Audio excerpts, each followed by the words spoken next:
Fundación Persea presenta a El Aguacast, la extensión sonora de Revista Persea, cultura científica para América Latina.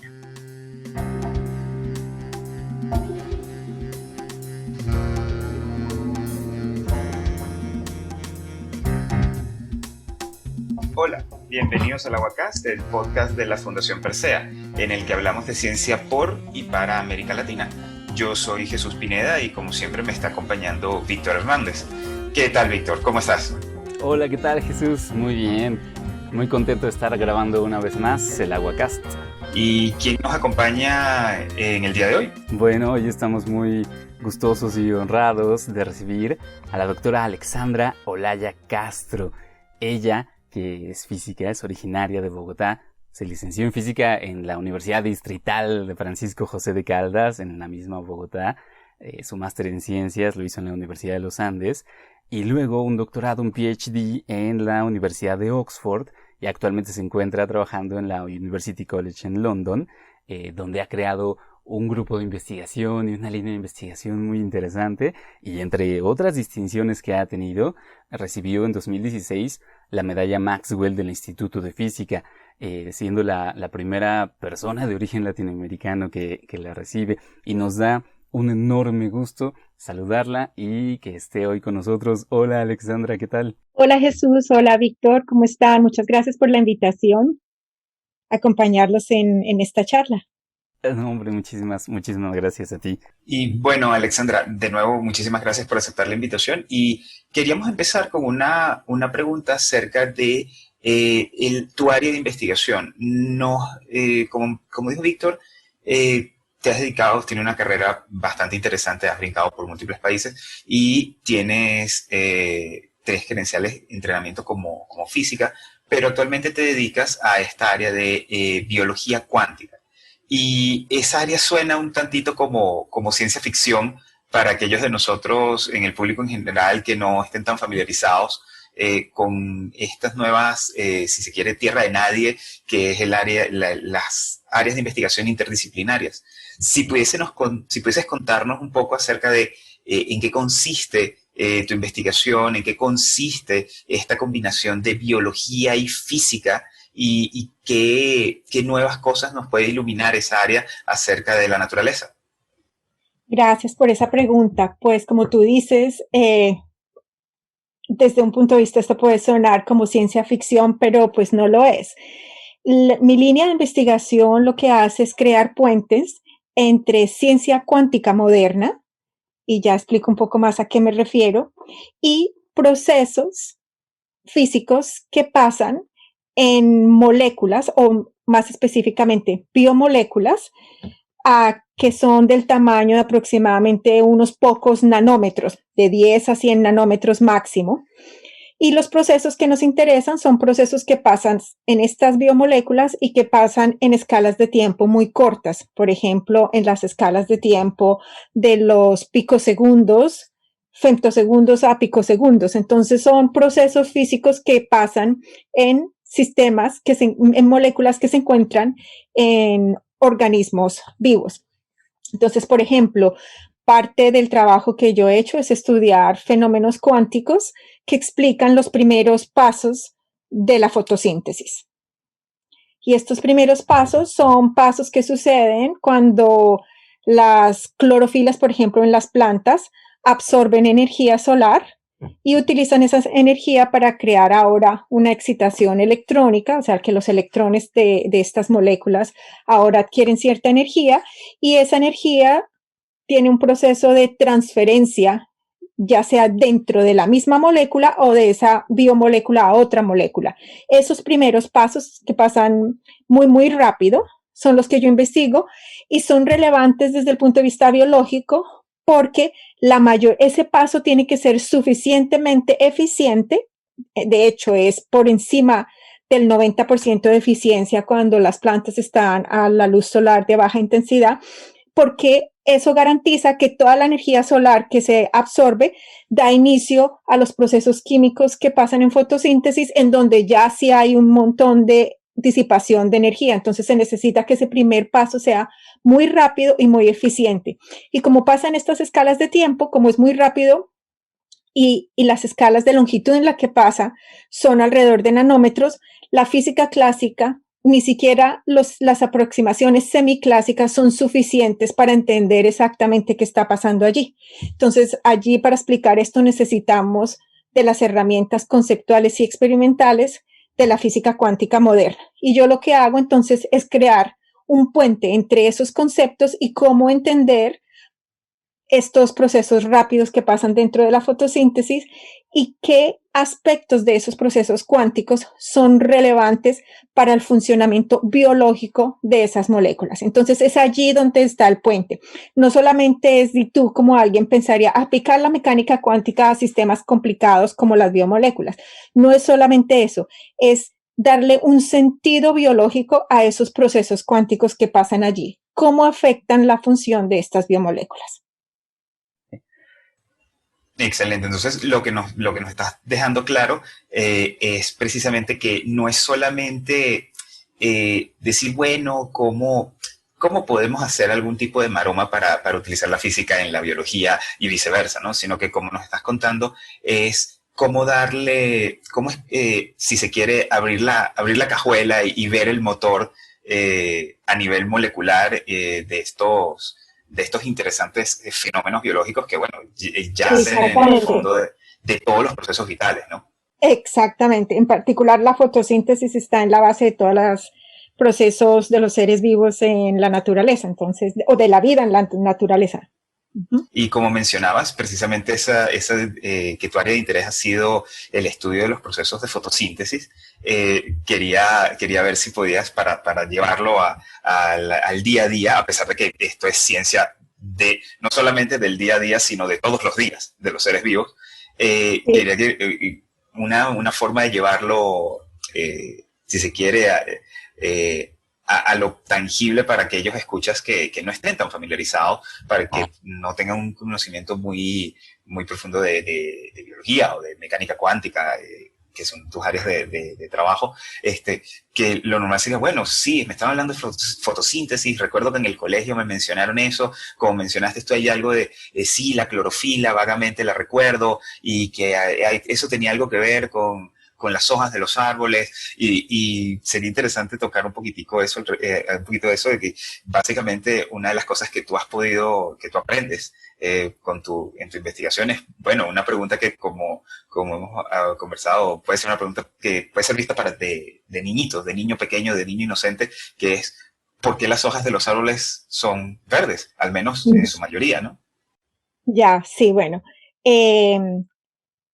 De hecho, para explicar eso, y esto es una explicación que conocemos de hace mucho tiempo, necesitamos obviamente de los conceptos, obviamente no, necesitamos de los conceptos de la mecánica cuántica, porque necesitamos saber qué tipo de luz absorben las moléculas que se encargan de absorber la luz en las plantas. Estas moléculas son las clorofilas, pero las clorofilas no están independientes. Generalmente las plantas tienen unas supramoléculas, esto quiere decir, tengo un conjunto de clorofilas que están conectadas la una con la otra y que forman una unidad molecular que absorbe cierta energía. Y estas unidades, en el caso de las plantas, la absorción es muy cercana a la clorofila A o la clorofila B, dependiendo del que tenga la planta. Y estas clorofilas absorben generalmente ya sea entre los 400 y los 500 nanómetros o entre no me acuerdo bien en este momento, pero son cerca al rojo. Es decir, que absorben en la luz visible, pero no en el verde. Entonces, precisamente, absorben cerca al rojo y emiten en el verde. Entonces, por eso las vemos a las plantas verdes, porque están emitiendo. Después de que absorben la luz, se genera un proceso de transferencia de energía, se inicia la química, pero no siempre pasa eso. Muchas veces los fotones, en vez de ser absorbidos y utilizados en eso, estas moléculas emiten fotones. Después de que hay una disipación pequeña de energía, entonces al emitir energía, que emiten una energía a una frecuencia distinta, la frecuencia a la que emiten es cerca al verde. Si ahora si me corchas un poquito, a ver si me acuerdo exactamente, el verde es entre 520 y 560 nanómetros, o sea, básicamente es donde no absorbe, estas clorofilas. Entonces, esa es la razón. Y sabemos que para explicar esto necesitamos de la mecánica cuántica y lo hemos sabido ya por mucho tiempo. O sea, eso no es la parte novedosa de la línea de investigación que yo hago. La parte novedosa tiene que ver, una vez que se absorbe esa energía, cómo se transfiere. Y generalmente pensábamos que se transfería como cuando tú tienes una pelota de voleibol y aleatoriamente le das golpes a esa pelota y la mandas de un lugar a otro. Se pensaba que la energía en estas moléculas se transmitía más o menos de esa manera, se transfería de manera aleatoria. Pero los experimentos recientes en los últimos 15 años nos han mostrado que esa imagen no es completamente correcta. Y entonces es ahí en donde está la parte de tú novedosa, pero no solamente novedosa, sino la parte aún misteriosa, en el sentido en que todavía no la comprendemos exactamente.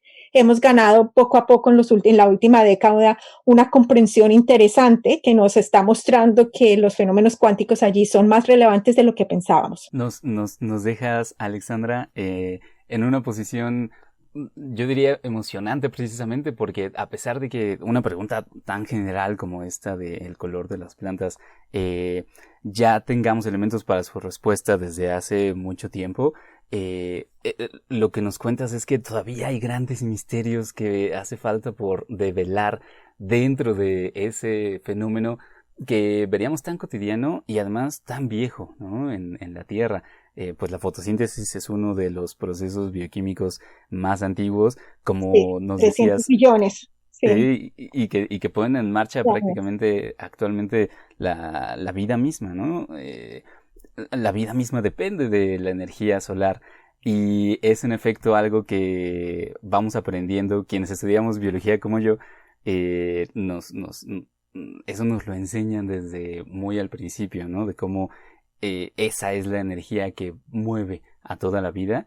Y aquí nos gustaría preguntarte, tú en algunos foros, por ejemplo en la charla TEDx que diste en Bogotá hace unos años, mencionas que no hay muchos biólogos a quienes les interese la física cuántica, ¿no? Y yo corroboro eso porque también tuve muchos compañeros que, bueno, entraron a estudiar biología precisamente porque no querían entrar demasiado a las matemáticas o a las partes que les parecían más complicadas de la ciencia como la física y no digamos la física cuántica, ¿no?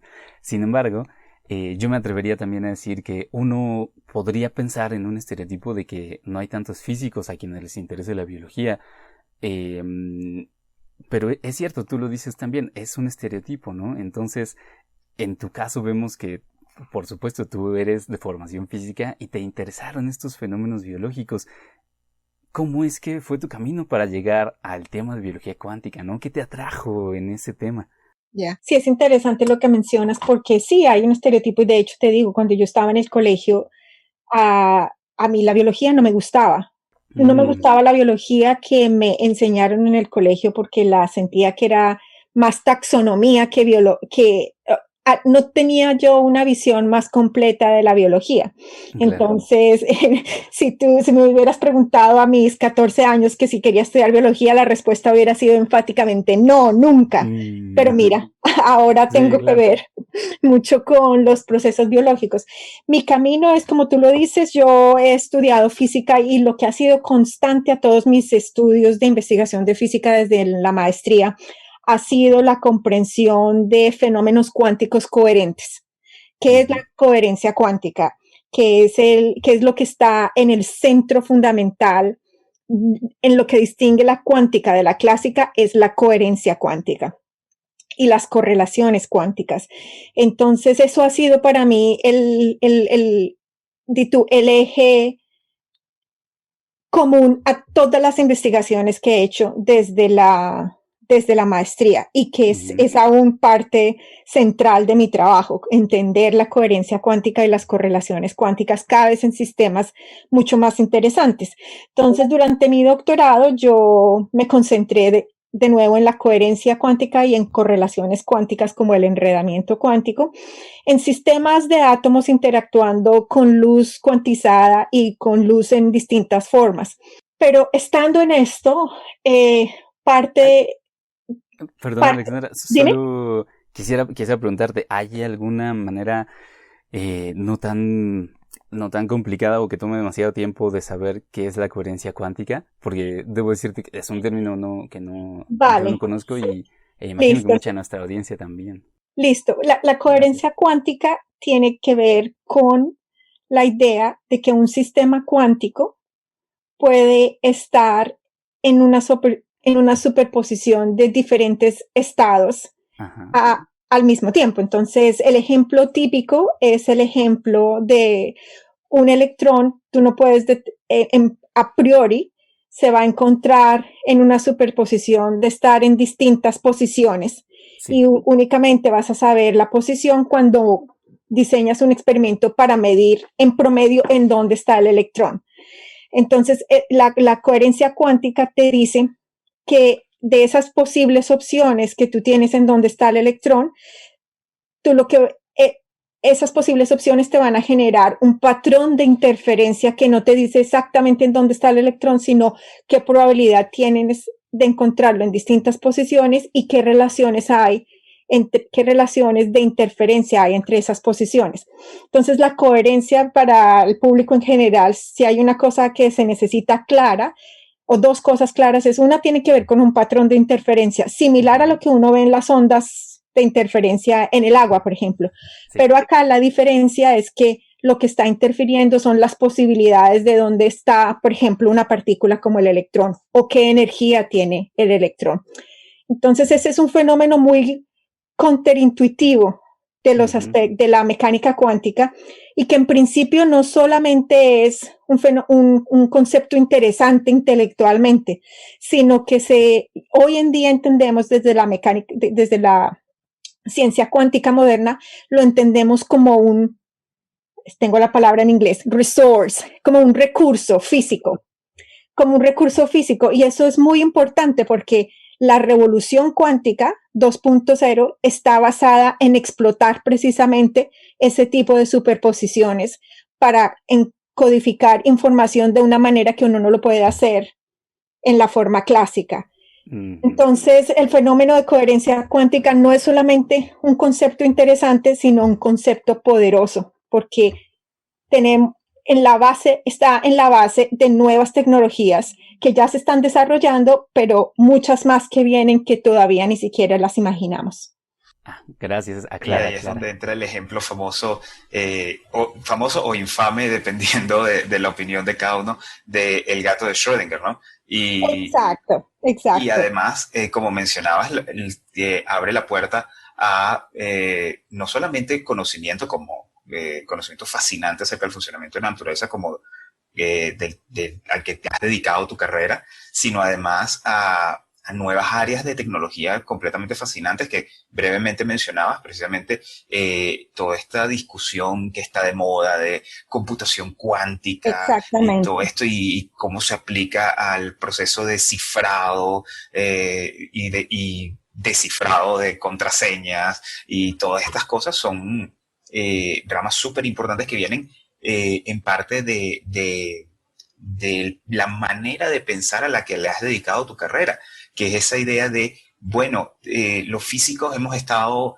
como mencionabas, en la revolución cuántica 1.0, para tomar tu término, Sí, es cuando empezamos a desarrollar la mecánica cuántica con los nombres de esos grandotes y famosos, Dirac, sí, Schrödinger, Pauli, etcétera, y aprendimos el funcionamiento de átomos y moléculas, pero ahora viene, como tú mencionabas, esta ciencia cuántica 2.0, que es decir, bueno, sí, ya entendemos las reglas básicas de la mecánica cuántica, ahora veamos cómo sirve en otras áreas. Y ahí sale computación cuántica, biología cuántica, un montón de cosas que vienen de ese maridaje de áreas que a primera vista son dispares, ¿no?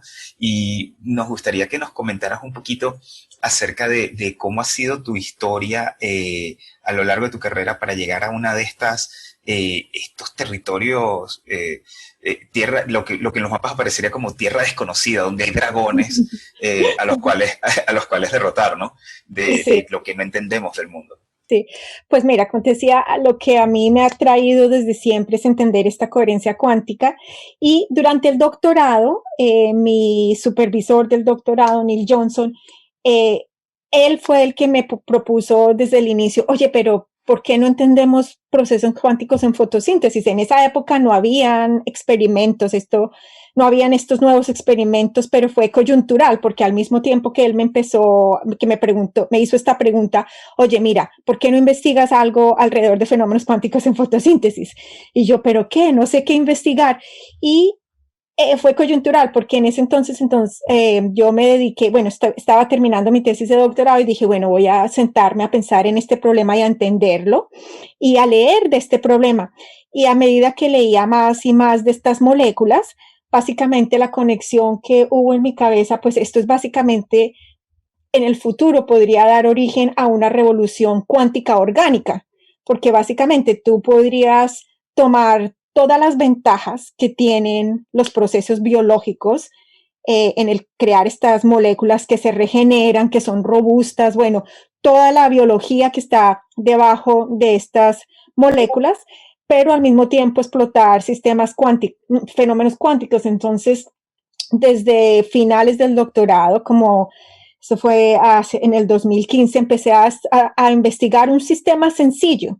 Bueno, sencillo en comparación con la complejidad que tienen los sistemas biológicos, pero significativamente más complejo que los sistemas que los físicos estudian en el laboratorio, porque en el laboratorio la coherencia cuántica que se estudia son en sistemas muy controlados, con unas temperaturas muy bajas, en condiciones que son ideales para el laboratorio, pero si tú te vas a la naturaleza, no son las condiciones que se encuentran y aún así hay evidencia de que allí hay fenómenos cuánticos que sobreviven incluso en condiciones que son completamente distintas a las condiciones del laboratorio. Entonces, ya desde ahí, pues como he contado en otras ocasiones en foros que no han sido grabados, básicamente me enamoré de estos procesos cuánticos en estos sistemas porque estos sistemas tienen topologías y formas de interacción de una manera que tú ni siquiera te las podrías imaginar para crearlas en el laboratorio. Ahora que las vemos en la naturaleza podemos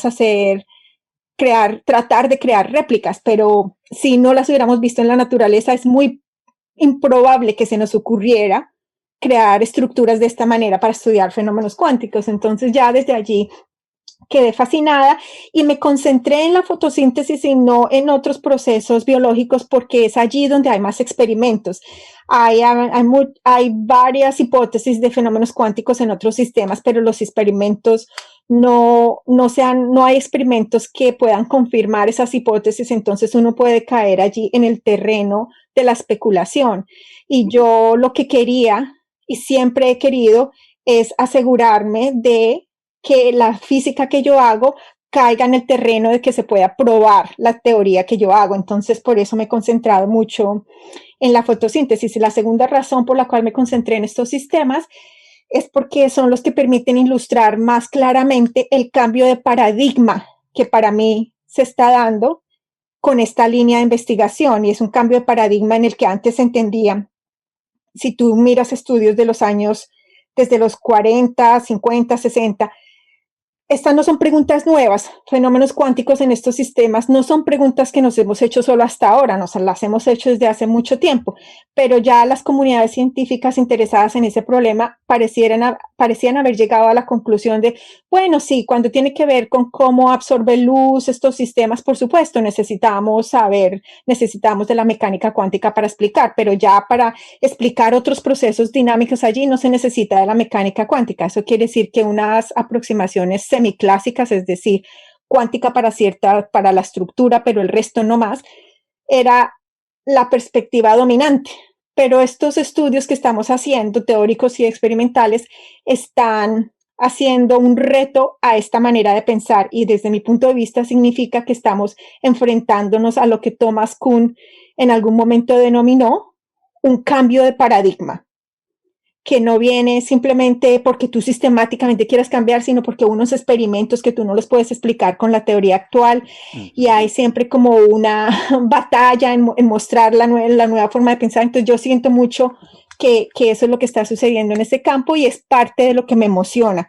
Me emociona saber que la ciencia que yo hago pueda tener una contribución a ese cambio de paradigma, además de poder entender la naturaleza de una manera que no la comprendíamos antes. Claro, de una manera revolucionaria tal cual, ¿no? Exactamente. Usando esas palabras. Sí, está fantástico.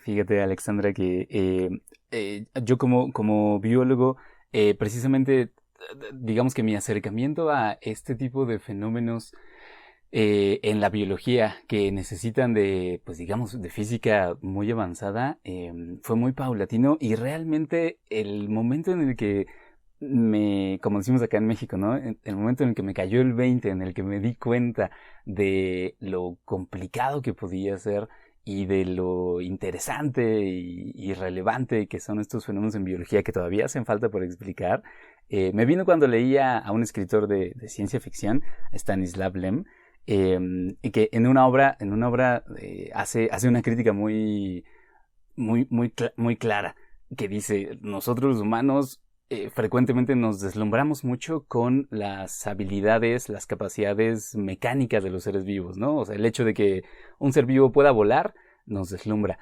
Pero la verdad es que no nos asomamos a otras habilidades que son mucho más sorprendentes, como precisamente la de la fotosíntesis, ¿no? El hecho de que haya fenómenos cuánticos que están involucrados en un proceso que es muy viejo y que además es prácticamente la base de la vida en la Tierra, eso por alguna razón no lo pensamos como algo sumamente sorprendente, ¿no? Exactamente. Y entonces pensar que eso también es resultado de la evolución, ¿no? Un proceso que nos puede llevar a hacer que animales vuelen, pero también que las plantas convierten energía solar en energía bioquímica, bueno, es una cosa verdaderamente que abre los ojos, ¿no? En nuevos sentidos. Y aquí nos gustaría girar un poco, Alexandra, a preguntarte al respecto de precisamente esa, digamos, interdisciplinariedad, pero pensándolo desde un enfoque latinoamericano. Digamos, tú tienes esta historia en la que hiciste tu licenciatura en física, tu maestría de este lado del océano Atlántico, y luego te moviste a aquellas tierras para continuar tu formación y allá trabajas ahora. Y es cierto, como nos mencionabas al principio, ¿no?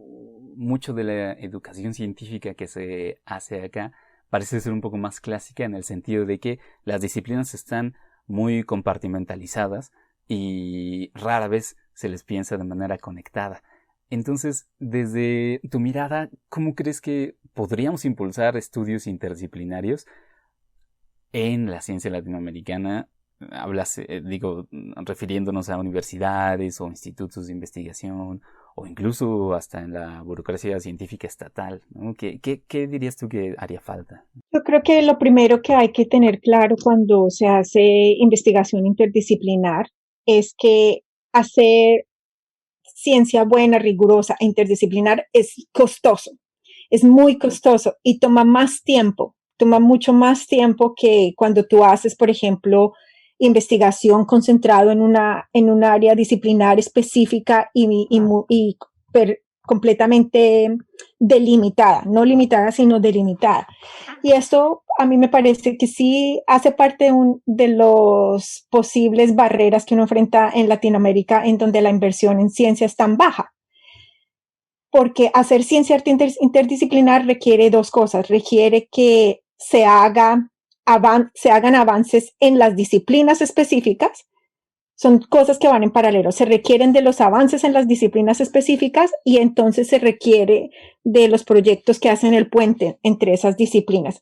Entonces yo creo que una de las barreras es la inversión en ciencia, pero pues obviamente tú me dirás, bueno, eso es barrera para todo, para hacer ciencia disciplinar o interdisciplinar, sí, pero en el particular caso de la ciencia interdisciplinar, de los proyectos interdisciplinares, la inversión es mucho mayor. Se necesita una inversión mucho mayor en el tiempo y en el tiempo también. Eso quiere decir que los proyectos se demoran más tiempo porque tú necesitas traer comunidades que hablan lenguajes de manera distinta, que se comuniquen efectivamente, y que cuando los resultados de esos proyectos de investigación científica salen al público, salgan a los distintos públicos interesados. Entonces, ese es un aspecto importante. Pero el segundo, como tú mencionas, sí tiene que ver mucho con la perspectiva científica de Latinoamérica, que todavía no está en una conexión muy completamente armónica con el desarrollo científico internacional, por muchas razones. ¿Y eso qué significa? Eso significa que la manera como se, pero, a ver, significa que la manera como se hace ciencia está todavía muy pensada de la manera tengo la palabra en inglés. Sí, sí. Perdóname, es que cuando hablo, como estoy acostumbrada a las palabras en inglés, entonces estoy haciendo la traducción en mi cabeza, claro, a medida que hablamos, y hay palabras que la palabra en español no me viene inmediatamente.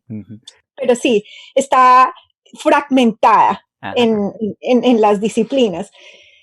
Y el drive de cambio en las instituciones educativas tendrían que ser los proyectos de investigación, porque sí se necesita todavía una formación disciplinar rigurosa para que las personas aprendan las disciplinas conceptualmente bien, porque si no, tú no puedes hacer un puente con otra disciplina si no conoces la tuya. Pero se necesitan proyectos de investigación que entonces a los cuales los estudiantes puedan entonces vincularse y trabajar en crear esos puentes. Entonces, pero no voy a hablar completamente terrible de la ciencia en Latinoamérica, primero porque no la conozco toda en detalle, pero sé y sigo que hay los llamaría yo pockets de excelencia, o sea, sitios en distintas partes de los países en latinoamericano en donde ya sea por la formación local o porque científicos fueron y volvieron o por muchas cosas que han convergido, en donde se están empezando a ver esos brotes de excelencia, en donde hay una aproximación interdisciplinar en áreas en donde esa aproximación interdisciplinar generalmente no sucedía, porque obviamente están áreas como las áreas de ciencias sociales, etcétera, en donde allá la interdisciplinariedad es el pan de cada día. ¿Ves? La interdisciplinariedad no es el pan de cada día en las ciencias naturales, donde estamos como más, este es mi terreno, ese es tu terreno. Entonces, creo que ya en Latinoamérica está empezando a pasar eso, en particular en los últimos 10 años. Yo he visto un resurgimiento, un resurgimiento y un cambio positivo en esa dirección. Muy interesante porque, como mencionaba, ciertamente todavía, a pesar de que hay cosas que criticar y cosas sobre las cuales trabajar, también es muy bueno saber que hay un camino para el progreso científico interdisciplinario en América Latina, ¿no? Como mencionabas, hay excelentes científicos en la región que sea porque han traído líneas de investigación de sus lugares de formación o porque las han creado ellos mismos, ¿no? Ellas mismas. Sí. Y mencionabas algo, me llamó la atención que mencionabas algo muy importante sobre tu propia experiencia allá en Londres, cuando trabajabas en tu doctorado, que hablabas de que fue tu tutor quien puso tu atención acerca del tema en el que estás trabajando. Y quisiera que comentases un poquito acerca de la importancia de los mentores, no solamente en el desarrollo científico de nuestra región y en el desarrollo de líneas de trabajo interdisciplinarias, sino también como la importancia de los mentores para brindarles ejemplos a mujeres en ciencia en América Latina o en todo el mundo. Y como mencionaba Víctor, que tú comentabas en tu charla de TEDx Bogotá, hablabas de la falta de modelos a seguir y que de cómo los estereotipos marcaban el camino de los científicos y en realidad de toda la sociedad en América Latina, y lo importante que es tener modelos a seguir, personas a las cuales uno pueda apuntarles o que puedan servir de guías a la hora de dedicarse a la ciencia o investigar acerca de un área en particular. ¿Qué podrías comentarnos sobre eso? Bueno, te podría comentar varias cosas. Bueno, lo primero sí, yo agradezco mucho todos los mentores que he tenido y todos mis mentores hasta el momento han sido hombres. mi director de tesis de maestría, profesores que tuve en el pregrado, mi director de doctorado, colegas con los que he trabajado desde que empecé a formar mi grupo independiente, que comencé relativamente joven en términos académicos que otras personas, etcétera. Casi todos mis mentores, ya sean formales o informales, han sido hombres con los que yo he trabajado y me siento muy agradecida por haber tenido estas relaciones de mentoría que no solamente me ayudaron a pensar en ideas científicas, sino a cómo desenvolverme en el campo científico. Porque como mujer desenvolverse en campos que están dominados fundamentalmente por hombres no es sencillo. Y no es sencillo no porque los hombres que están allí en este campo sean conscientemente te quieran eliminar. Bueno, pueda que uno sí o tú no sabes, pero no es la generalidad. No es sencillo porque las estructuras científicas están demasiado apegadas a modelos antiguos de relacionarse y de hacer ciencia. Y esto lo que hace es que genera todo un sistema de sesgos para las personas que no son las típicas que estudian estas áreas, en este caso, mujeres. Y estos sesgos tú los ves en todos los procesos y en casi todas las instancias de la formación académica y del trabajo académico, desde que tú envías tu postulación para el doctorado hasta cuando envías un artículo a publicación, cuando envías tu CV para un postdoc, están documentados ya. Antes era de manera anecdótica que la gente contaba, pero ahora ya hay estudios que nos muestran y que hacen evidentes estos sesgos. Te doy un ejemplo. Hay un estudio reciente, creo que es del 2019, en donde envían 2 CVs o 3 CVs que tienen el nombre de María Pérez, John Smith y bueno, otro nombre que no me acuerdo en este momento. Y María Pérez, obviamente, María Pérez y Chanis Jones. Y resulta que María Pérez y son CVs que son exactamente iguales. Lo único que hicieron en este estudio fue artificialmente cambiarles el nombre. Fue un CV artificial que crearon. Y resulta que cuando se pide a las personas que están reclutando postdocs, que van a contratar postdocs, resulta que los 2 hombres son más cualificables para el postdoc que las 2 mujeres cuando los CVs son exactamente iguales. Y cuando tú comparas María Pérez con Chanis Jones, esto fue en Estados Unidos, Chanis Jones es mucho más cualificada que Chanis Pérez, que María Pérez, aunque los CVs son exactamente iguales. Esto te da un ejemplo de esos sesgos estructurales que existen para la carrera científica. Y esto termina afectando de una manera muy negativa en general a mujeres y a personas de minorías, es decir, a los grupos que generalmente no tienen representación dentro del área científica. Entonces nos encontramos en este momento, las comunidades académicas y científicas tienen un reto muy grande y es mirarse a sí mismas e intentar cambiar. Yo encuentro completamente paradójico que uno en la carrera científica, en particular en matemáticas, física, química, bueno, en estas carreras que son dominadas fundamentalmente por hombres, uno encuentra que las personas en general que hacen esta ciencia son increíblemente inteligentes, pero son increíblemente resistentes al cambio. Para mí es una cosa muy paradójica. Ahora, este fenómeno de las barreras con las que las mujeres se encuentran, no solamente pasa en los campos que son dominados por hombres, porque a medida que se va subiendo en la carrera académica, incluso en biología, cuando tú vas a ver quiénes son full professors en las universidades, la mayoría son hombres. Aunque biología, cuando tú vas en el pregrado, la mayoría son mujeres.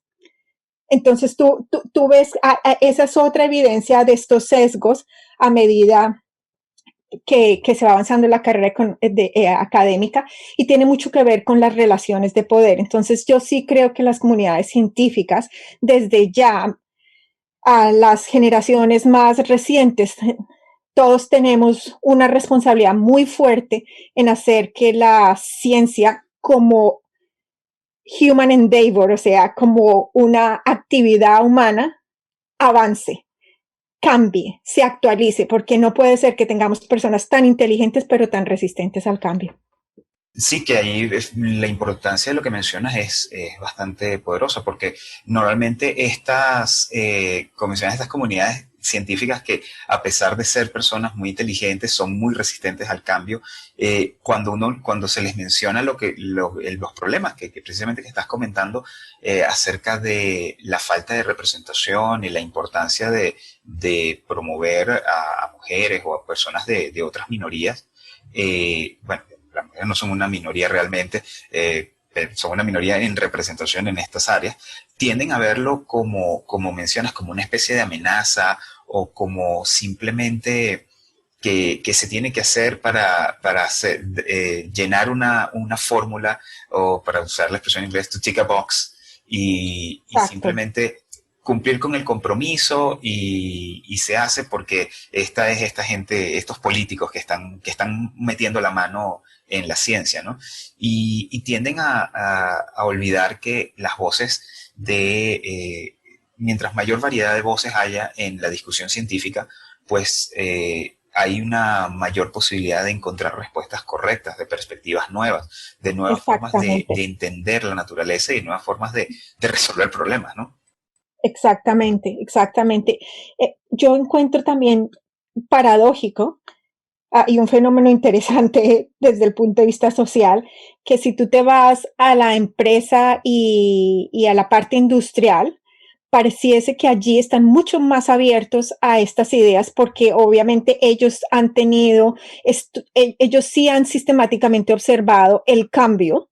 Por ejemplo, McKinsey, que es una compañía de consultoría, ellos han observado, han estudiado el cambio, lo que significa tener un equipo no solamente interdisciplinar, sino diverso, con representación de distintos grupos de personas para el producto y para lo que ellos hacen. Entonces, la industria parece ser más abierta a esas ideas de incluir representación y diversidad, no solamente porque socialmente es justo, pero porque además significa que el trabajo que se hace es mucho más apropiado para el contexto. Entonces también me parece, de nuevo, paradójico que los científicos creemos que somos tan inteligentes, pero cuando vienen estos aspectos que tú dirías los aspectos sociales de la ciencia, somos completamente, no sé, arrogantes, diría yo. Sí, extrañamente escépticos con algo que tiene evidencia, ¿no? Como tú misma dices, o sea, ahí están los estudios y ahí está la evidencia, y yo creo que una parte muy importante es precisamente una labor a la que tú también te has entregado mucho, ¿no? Y me parece que eso es muy digno de mención, de reconocimiento, que es la de hablar de ello, ¿no? Hablar constantemente de ello, señalar una y otra vez estos sesgos, porque hay que conocerlos, ¿no? Hay que ponerlos en la mesa de discusión, y hay que estarlos señalando constantemente para romper ese escepticismo y para, pues, estar generando el cambio de mentalidad, ¿no? A mí me gustó mucho, mencionabas en una conferencia también que tuviste muy cerca, bueno, solamente un año después de tu conferencia TEDx en Bogotá, que bueno, se llamaba precisamente TEDx Bogotá Mujeres. Ya en tu lugar de trabajo diste una conferencia sobre tu tema y le aclaraste al público. Originalmente yo iba a hablar con ustedes el año pasado, pero no pude porque fui a Bogotá a hablar en esta charla TEDx, ¿no? Entonces me pareció una manera de darle prioridad a ese tema. Uh-huh. Y bueno, es algo que me pareció muy apreciable y reconocible, ¿no? El hecho de estar constantemente hablando de ello. Sí, pues a medida que tú avanzas en la carrera académica, claramente mi prioridad siempre ha sido desarrollar la ciencia de la mejor manera posible. Yo soy una persona muy exigente con mi grupo y conmigo misma en particular, sobre todo conmigo misma. Diría yo que en algunos momentos he caído en el mal del perfeccionismo. Y Y eso lo dejo claro porque muchas veces, muchas de las personas que hacen esfuerzo en hablar de estos de diversidad y de la importancia de esto en la ciencia son dejadas de lado porque su ciencia no es porque creen que no están haciendo ciencia, creen que están hablando únicamente de eso, pero sin hacer ciencia. Y yo dejo claro muy bien, no, o sea, yo me dedico, mi trabajo casi que el 70%, porque lo otro es enseñar y otras cosas, es hacer investigación científica y la hago de la manera más rigurosa posible y bueno, soy, como dirían uno, soy súper mamona con mi ciencia. Pero eso también es porque la posición en la que estoy en este momento, en donde no estoy buscando una posición académica en donde moverme, ya estoy yo en una posición de madura académicamente, me permite también tener una voz que sea escuchada. Y entonces yo creo que cuando uno ya llega a esta posición, tiene esa responsabilidad, porque no es que, yo llegué allá y bueno, los otros, mira, yo sufrí, tú sufres también. No, yo he tenido muy claro que tan pronto llegase a una posición en donde yo pudiera tener algún tipo de influencia, la deba utilizar no para mi propio beneficio, sino para traer un poco de discusión y de conversación alrededor de estos puntos que se necesitan necesariamente para que la ciencia avance como actividad humana. Sí, por supuesto.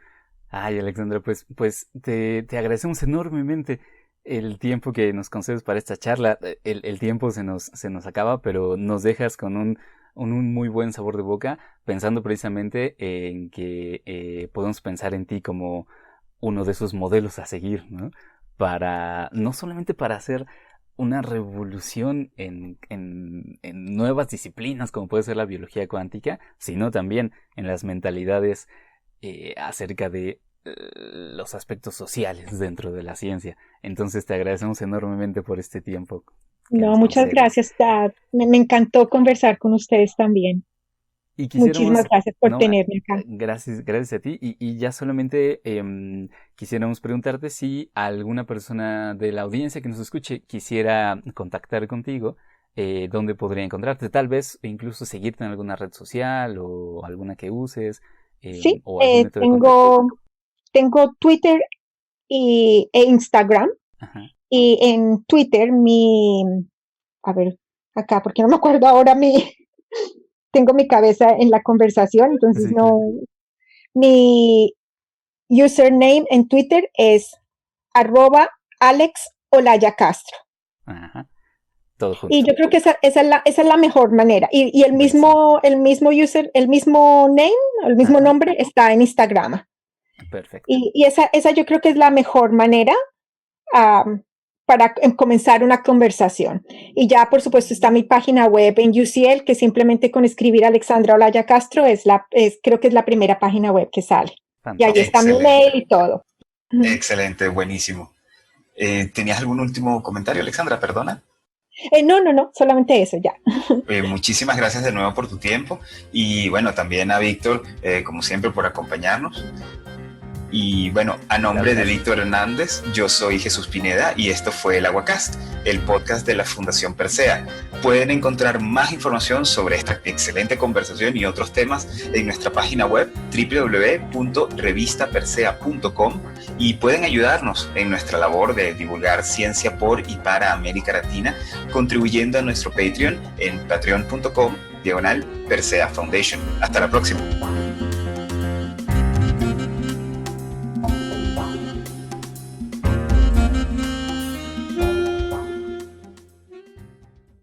El Aguacast es una producción de Fundación Persea, cultura científica para América Latina.